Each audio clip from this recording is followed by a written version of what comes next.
Evening. Please disregard the messy kitchen tonight. Haven't really done much tidying today.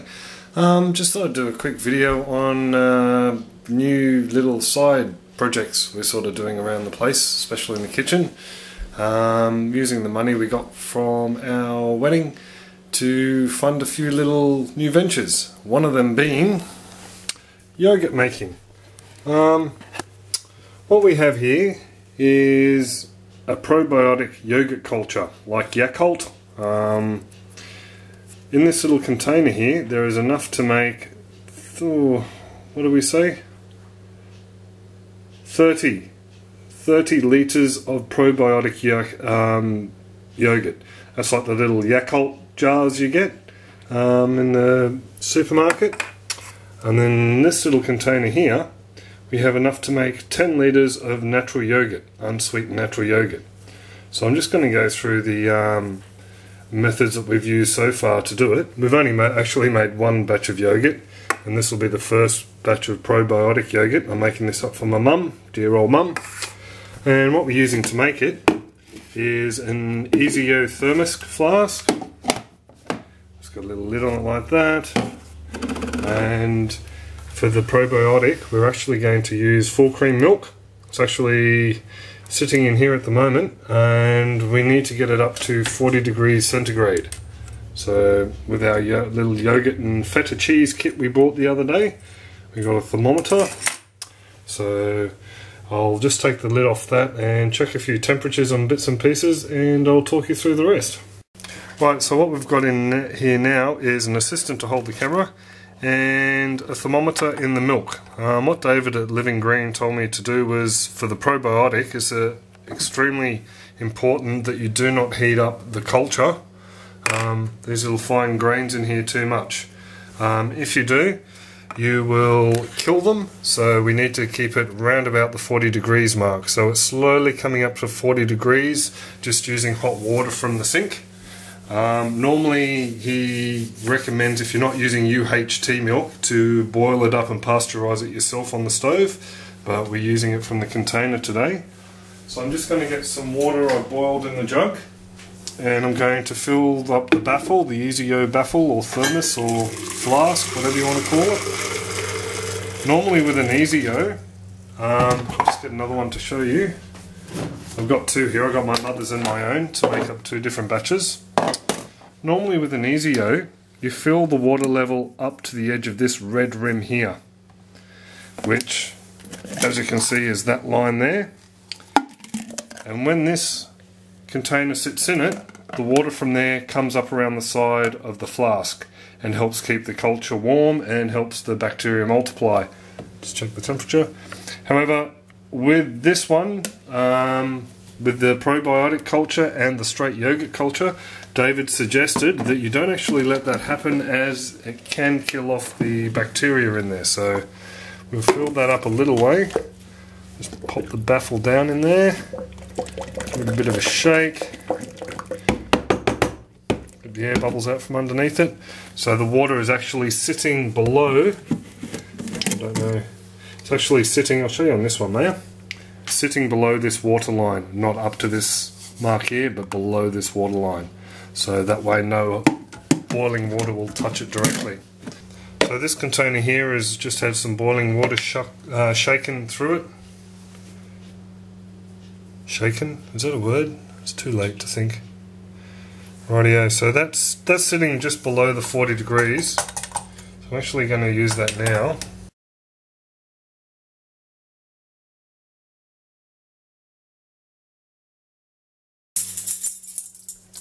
We've got some funky new spoons. They're labelled, I don't know if this will come up. This will come up. Start from the biggest. We have a tad, which is 1/30, which is 1/4 of a teaspoon. We have a dash, which is 1/8 of a teaspoon. We have a pinch, which is 1/16 of a teaspoon. A smidgen, which is 1/32 of a teaspoon. And a drop, which is 1/64 of a teaspoon. Now for the probiotic, this one here, there's 30 batches of powder in here. So, can you see that, Maya?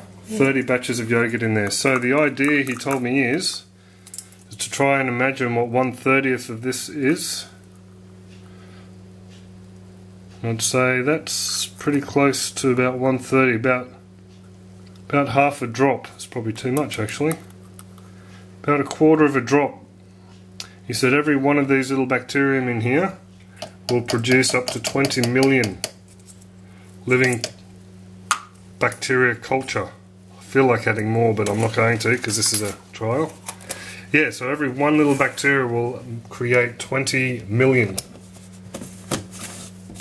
within a certain time frame, which I'm not too sure what that was, whether it was an hour or the 8 hours it takes to make this. So just give that a bit of a shake. It's as easy as that. And that goes straight into the container. And that, hopefully, by the morning, will be 1 litre of probiotic yogurt for my mother. With this next one, we're actually going to try and make skim milk yogurt, or skim yogurt, or light yogurt, low fat yogurt. So many different words for it. So we'll put that in there and try and bring it up to the 40 degrees. Rightio, so this container here has had some hot water put through it and given it a good shake. This is just sitting on 39 degrees now, so I think that's enough. Just pop it in there.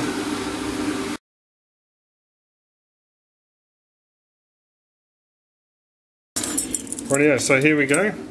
I'm going to use the probiotic spoon because I don't think it can really hurt. So in here we have, this is supposed to make up 9 litres what's left in here, so it's a matter of, well, that's 4.5 litres if I halve it. So 4, divide that into 4, so about that much. Which is probably too much, but anyway, that much is all we need for the yogurt. So we'll just pop that in and give it a bit of a stir. There's probably a few probiotic bacteria in there as well. So this will go straight back into the freezer after we finish here. The jug's just boiled. Cap this so no funky stuff gets in there. Help it grow. Give it a bit of a shake just to move the bacteria around. The jug is boiled, boiling water.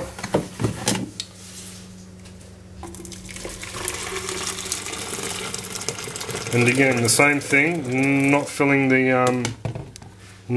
container right up to the top like you would with a normal easy yogurt. Give it a bit of shake around, get some of that water down. Actually could use just a little bit more.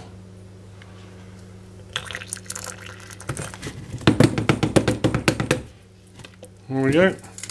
So this here now sits on top there, and the lid goes on. And I mark on the whiteboard what time it went in, so I remember. So that should be ready by about 6 o'clock in the morning. So that's about it. That's the probiotic and the natural yogurt. This is the light yogurt we made using the skim milk. As you can see, turned out nice. Not the same consistency as the other one, but still very nice. And this is the probiotic. Just looks like milk. Had a bit of a taste. It's got a little bit of a zing to it, but a very small amount.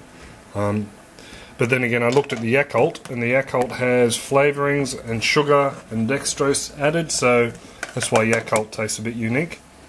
So this one here, this is the light. I've just grabbed this so a few people can try it, and I don't want to keep double dipping the spoon back in. We'll have a taste, hey? Tastes just like the other one, except lighter. So, what are you doing? You're just staring at me. Stop staring. Oh, yeah, that's the light yogurt. So have a good one.